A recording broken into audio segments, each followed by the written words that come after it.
Le 26 avril 1803, aux alentours de 13 h, de violentes déflagrations retentissent dans le ciel pourtant sans nuages des environs de l'Aigle. Le bruit assourdissant dure près de 5 minutes et est perceptible jusqu'à 30 lieues à la ronde. Par endroits, c'est une véritable pluie de pierres qui s'abat dans les champs. Les habitants, choqués, découvrent, parfois dans des cratères encore fumants, des pierres de tailles diverses, dont la plus grosse atteint jusqu'à 8 kilos. Alerté, le ministère de l'Intérieur charge l'Académie des sciences d'enquêter sur le phénomène et d'établir la preuve irréfutable de l'existence de cette chute de pierre. En effet, à cette époque, l'origine extraterrestre des météorites, que l'on appelle parfois pierres de foudre, est encore âprement débattue. Certains pensent qu'il ne s'agit que de débris rocheux d'origine locale, d'autres qu'ils ont été projetés par des éruptions volcaniques.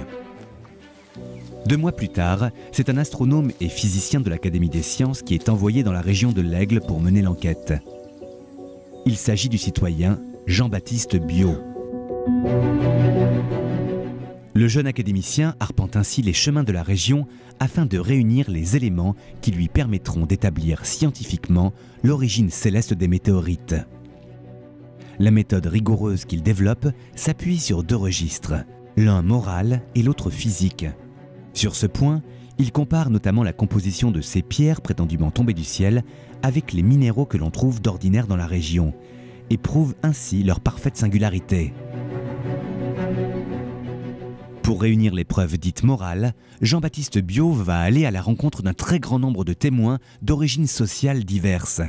Il collecte ainsi un corpus de récits dont la concordance est telle qu'elle impose avec force la véracité du phénomène de la chute des pierres.